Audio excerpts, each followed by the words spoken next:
Olá, colecionadores e seguidores do canal Coisa de Colecionador. Vou fazer aqui o famoso unboxing, né? O pessoal gosta desse nome. Aliás, o Brasil é o país que mais gosta de falar inglês. Nós gostamos mais de falar inglês do que os americanos. Eles são obrigados a falar inglês, nós não, nós falamos por opção própria. Mas vamos lá, deixando de lado a crítica aí, vamos lá mostrar aqui para vocês uma edição espetacular, de cara eu já digo para vocês que é espetacular, do Monstro do Pântano, por Len Wein e Bernie Wrightson, a dupla criadora do Monstro do Pântano, né? Um daqueles personagens que faz parte do chamado universo místico da DC, ou sobrenatural, místico, sobrenatural, como vocês preferirem, da DC Comics, que é uma marca que eu também gosto de falar sempre, que o universo sobrenatural ou o universo místico da DC Comics é muito melhor do que o da Marvel, né? A Marvel, no universo místico dela, basicamente só tem o Doutor Estranho, não tem mais nada. Já tem uns personagens lá de quinta categoria que não acrescentam nada. A DC não. A DC tem uma equipe muito boa que chegou até a criar a Liga da Justiça Dark, né? A Liga da Justiça Sobrenatural, porque de tantos personagens muito bons que a DC tem dentro desse universo místico, né? Universo sobrenatural e tal. Bom, vamos lá. Dentro do selo Black Label, né? Panini vem essa edição monstruosa aqui. É muito grande mesmo, gente. Vou ver se eu pego aqui uma edição tamanho americano. Ó, tá aqui, ó. Para vocês terem uma ideia do tamanho desse bicho aqui. Esse aqui, A Cruz e o Aço, é uma edição tamanho americano. Isso aqui é o tamanho padrão americano, né? E olha o tamanho do Monstro do Pântano. Realmente ele é um monstro. Bom, ele vem numa caixa, né? Ele vem com um slipcase, né? Aqui a gente só fala inglês, né? A gente é muito chique. Eu vou fazer um inbox de uma edição slipcase. Mas vamos lá. Então aqui está essa edição muito bacana. Aquele erro clássico da Panini, né? Que a Panini tem um erro clássico. A edição está assim, mas se você olhar a lombada está de cabeça para baixo, que é uma marca da Panini, né? É uma marca errada, né? É uma marca burra, mas é da Panini. Vamos lá. Eles sempre fizeram isso e nunca mais eles vão mudar mesmo. Então aqui nós temos já com a capa do Bernie Wrightson, que é um grande artista lá dos anos 70, né? Isso aqui é basicamente essa época. Eu vou mostrar para vocês como é que eu fiz a abertura aqui, porque eu tenho esse hábito, tá? E como colecionador, acho que também deve passar algumas dicas. O que eu faço quando eu abro uma edição dessa que vem toda lacrada? Eu abro bem aqui no meio, com muito cuidado, para não arranhar nada. Depois eu abro aqui numa ponta, tá vendo? Fica assim, e aqui fica assim. A mesma coisa do lado de cá, logicamente. E aí, quando eu tirar a edição de dentro, eu vou revestir o slipcase com esse próprio saco plástico que veio na edição, tá? Isso é uma dica de colecionador para vocês. Porque é muito difícil depois você arranjar um saco plástico adequado, ideal para guardar essa edição. Apesar de que provavelmente eu vou colocar isso num saco plástico, tá, gente? Mas vamos lá. É uma edição bem cara, né? Até que eu consegui por um preço bom, mas tá aqui, ó. Olha que beleza. Olha que bonito. Ó, conforme eu falei, tá aqui. Aí depois eu vou pegar um durexzinho e vou botar assim e assim. E de certa forma eu plastifico a edição, evita que a gordura destrua a edição, tá? Então vamos lá. Olha só a quarta capa aqui, já tem um detalhezinho, é levemente em relevo, tá? Esse detalhezinho aqui é em relevo. Aqui a lombada, provavelmente com o mesmo erro da Panini de sempre, é claro.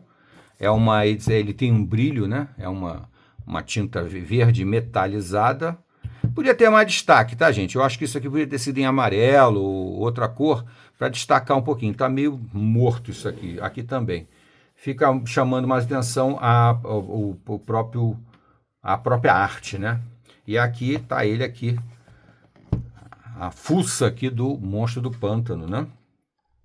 Que inicialmente é aquele cientista, que ele é um químico, né? Que está avaliando o pântano para uma cura de doenças, aquela coisa toda, e ele é perseguido por um cara que é invejoso, que quer roubar as descobertas dele, e aí acontece um acidente, ele cai no pântano junto com as substâncias químicas que ele estava pesquisando. E isso aí transforma ele no monstro do pântano, o que tem uma carga dramática muito forte, porque ele não consegue mais voltar a ser um ser humano, ele faz parte do pântano, né? Logicamente, essa fase aqui é a fase inicial em que Lewine busca esse drama, que é um pouco o médico e o monstro, né? Aquela velha história famosa, história do médico e o monstro.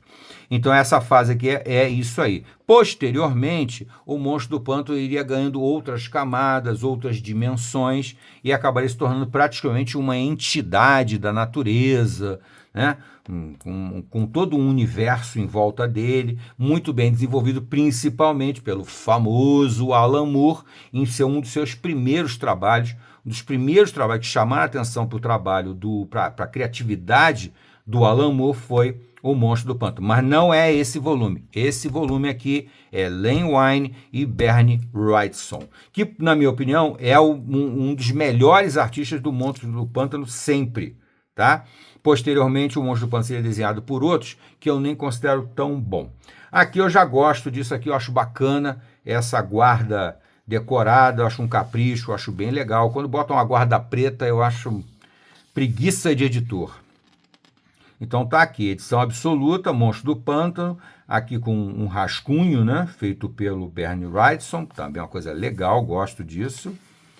Roteiro do... Aliás, coloca o Bernie Wrightson também como co-roteirista, né, roteirista e do próprio Bernie Wrightson. Bernie Wrightson ficou muito famoso desenhando histórias de terror para revistas como Creep, como Eerie, e aqui no Brasil a famosa revista Cripta, né?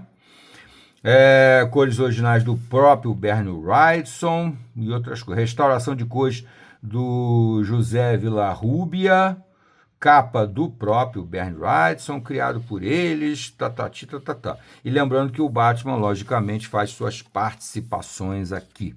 Sumário, temos todas as histórias aqui dessa fase, né? Que é uma fase relativamente longa, vai de 1971 até 1974, pelo menos. Depois tem mais algumas coisas aqui. Mas 1974. Então, são praticamente 4 anos. É bem verdade que você vê que não são muitas histórias. Então, é porque não tinha uma periodicidade muito boa, tá? Ele foi lançado em 71, depois só voltou em 72, depois em 73 teve alguma regularidade e 74 alguma regularidade. Aqui, logicamente, uma introdução bem caprichosa, contando detalhes dessa fase. Isso aqui foi feito em 22, então vai estar bem atualizado mesmo, né? E aqui logo a primeira capa, logo famosa, lançado em There's No Escape from the House of Secrets, não há fuga, né? Não há escapatória da Casa dos Segredos. E aqui já a arte do Bernie Wrightson, que é uma arte realmente muito bacana, muito legal mesmo, vale super a pena. Ele era um grande artista lá nos anos 70, aqui já fazendo a primeira edição do Monstro do Pântano, mesmo Swamp Thing, né?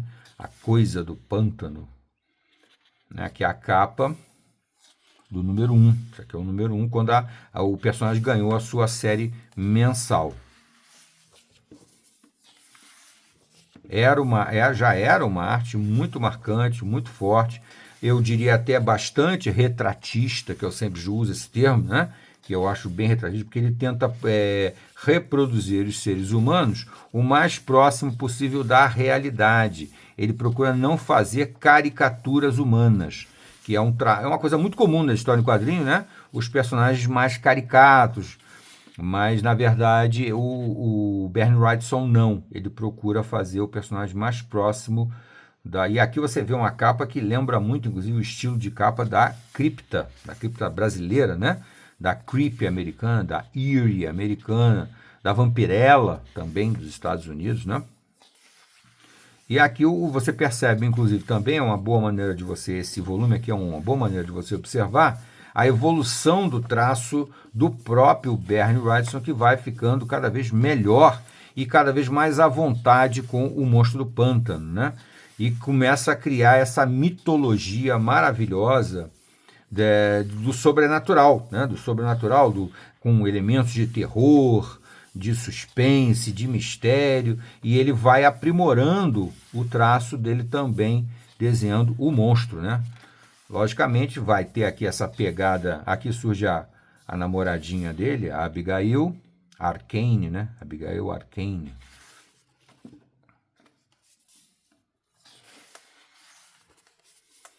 É basicamente isso aqui, tá? Logicamente, nessa fase inicial, que ela é um pouco mais simples, digamos assim, nas narrativas, nas histórias, ele vai se encontrar com outras figuras do sobrenatural, do arquétipo do sobrenatural, né? O Frankenstein, o vampiro, né?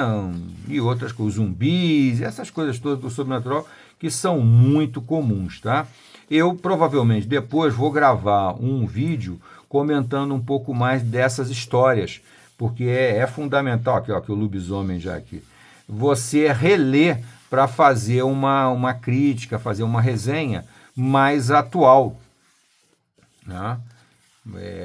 Com uma reflexão mais sobre o quadro atual das histórias em quadrinhos. Mas não resta dúvida nenhuma que é um volume que vale muito a pena, tá?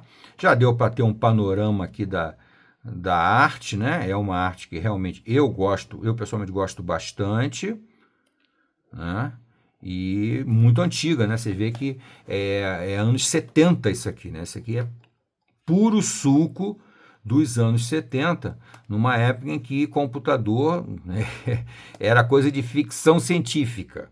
Computador era ficção científica, aqui tudo é feito na munheca, na mão.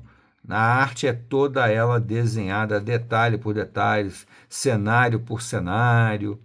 É realmente uma história bem legal. E você já sabe aqui pelo preâmbulo aqui da história que o Batman vai fazer uma participação aqui. Aliás, o Batman e o Monstro do Pântano vão se encontrar muitas vezes já a partir dos anos 70, né? Isso aí já se tornaria muito comum. E aos poucos a Liga da Justiça Dark também usaria bastante o Monstro do Pântano, tá? E nas páginas do Monstro do Pântano, é bom lembrar isso, né? Não aqui nos anos 70, mas nos anos 80, nas páginas do Monstro do Pântano, muitos personagens seriam aproveitados e seriam inclusive lançados, né? O famoso John Constantine é um personagem que foi lançado pelo Alan Moore nas páginas do Monstro do Pântano. Eu até acharia interessante se a Panini posteriormente lançasse, deixa eu ver aqui no final o que tem aqui no final, lançasse um volume de edição absoluta da fase do Alan Moore, né?